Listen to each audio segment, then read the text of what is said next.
All right, everybody, welcome to the Palmcast. I am Stephen Willis. Ole Miss wins today, 8-7, to sweep the Belmont Bruins. Kind of took care of business this weekend and hit the long ball. I'm here with Jake Evans from the Rebel Walk, and we're just going to break down the series and all of that stuff's going on. How you doing, Jake? I'm hanging in there. It's a good day. Rebels brought the Bruins out today and got a sweep. It wasn't always pretty, but they got it done.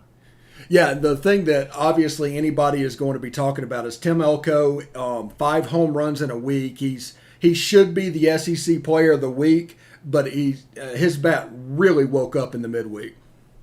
Yeah, and that's a guy that we've talked about all season leading up to this, because he was coming out of high school. He was the third-ranked third baseman in his class.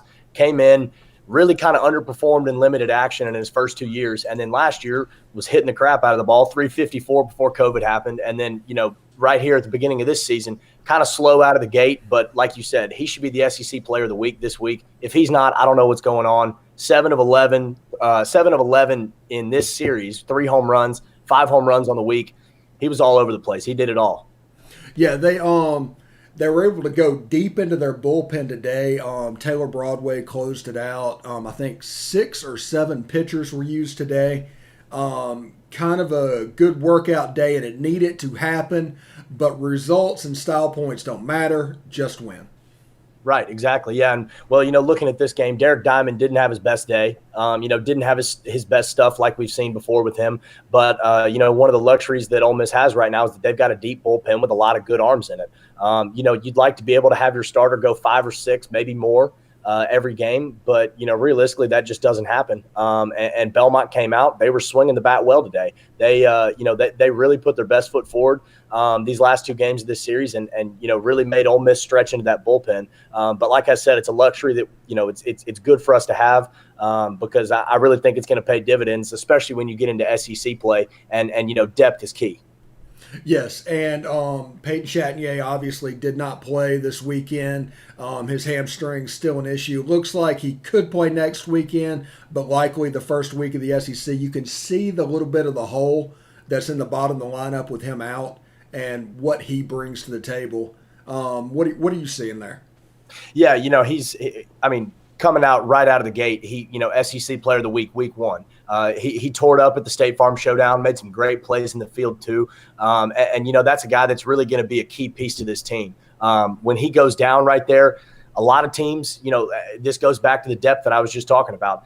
It's a luxury that Ole Miss has a guy like TJ McCants, a guy like Garrett Wood that they can put in behind him. Those are both 2 solid players. We were talking about it a minute ago. TJ McCants would be starting at 95% of Division I schools right now. And all he's really getting is limited action, because of the Chatagnier injury. And so, obviously there's still a drop off in the production, and you want your number 1 guy in there. But, really and truly, the guys that have had to step up since he's gotten hurt, they've done a very good job. They've done a good job in his absence. And when we get to SEC play, obviously you don't ever want to have an injury, but if one does happen, you feel better about it because you've got guys behind, sitting on the bench that can really play when it needs to happen.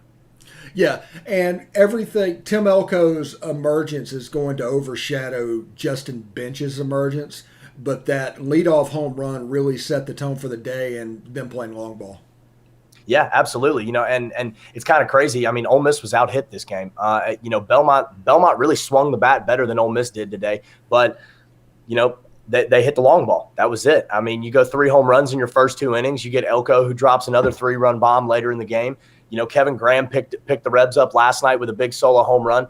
I mean, this is kind of it's sort of reminiscent of last year's team that just can kind of go yard at a moment's notice. There's a lot of guys that can do it. It's not just your 2, 3, 4 hitters that are swinging the ball and hitting those home runs. It kind of goes throughout the lineup. There's a lot of good hitters here, and they struggled at times this weekend to put hits together consistently. But when it mattered, somebody always stepped up, and that's why you get a sweep. Yeah, and one thing Tim Elko that you pay attention to, his home runs seem to be going opposite field, which is extremely hard to do. And if he can do that, he might hit 15 this year.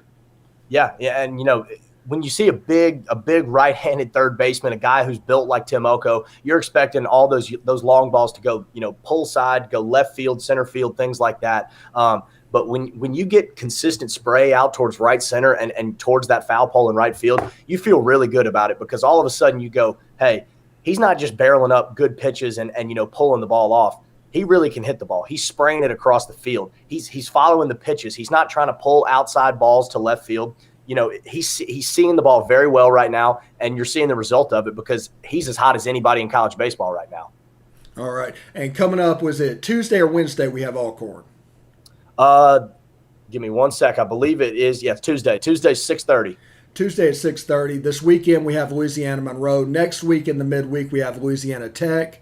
Now, one of those could be dropped. Don't freak out if a game is dropped, but Ole Miss should win all of those games. They're going to be better than whoever they're playing. And then SEC starts with Auburn at Swayze, and then Alabama going over to Tuscaloosa, correct? Yep, that is correct. Yeah, you got jammed there between the Alabama, or between the Auburn, Alabama. You got Central Arkansas coming up in a couple of weeks, but a little bit further down the road. We'll cross that bridge when we get there. Yeah, and this is the down part of the schedule, because after that Alabama series, the Rebels go to Gainesville, and they don't go there very often, but it's there, and they can really pitch the ball. Yeah, and that's going to be a huge series too, because we've talked the last couple of weeks about how good the SEC West is. The SEC East is just as good, with Florida sitting right up there at the top, and that's going to be a big series. If the Rebels can take 2 of 3, maybe even sweep that series, you feel really good about where you're at that point. All right, and I know this is the baseball instant reaction. Ole Miss versus South Carolina in the SEC tournament. It's the game that is the must-win of all must-wins, because you have to get to that LSU game to keep your NCAA hopes alive. Yeah, and honestly, I'm pretty happy with the road that the Rebels have drawn here. Obviously, this team has been up and down this year and played some really good games and some really bad games. You would like to think that we're going to beat South Carolina. South Carolina's had a pretty down year, and so you would like to think we win that game. And to be honest, looking at the top 4 seeds, LSU's the team that I would rather play out of those. I don't want anything to do with Alabama, Arkansas, or Tennessee right now. If we got to pick one of those, I'm glad it's LSU. But like you said, Rebels need 2 wins there, and you feel pretty good leaning into the NCAA tournament if you can pull 2 wins out of your hat there. Yeah, if you beat South Carolina, 1 game, 40 minutes against LSU for the NCAA tournament. That's basically what it comes down to.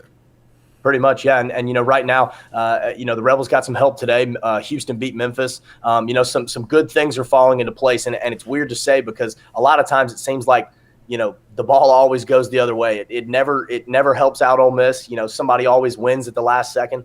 So it's kind of nice. It seems like some stars are kind of starting to align for us here. And it's the perfect time. Now at this point though, it's in the Rebels' hands. They go win 2 games, they're probably dancing. All right. Everybody, you can tune into the Palmcast tomorrow at 11 a.m. Eastern, 10 Central for more discussion about that and the baseball weekend.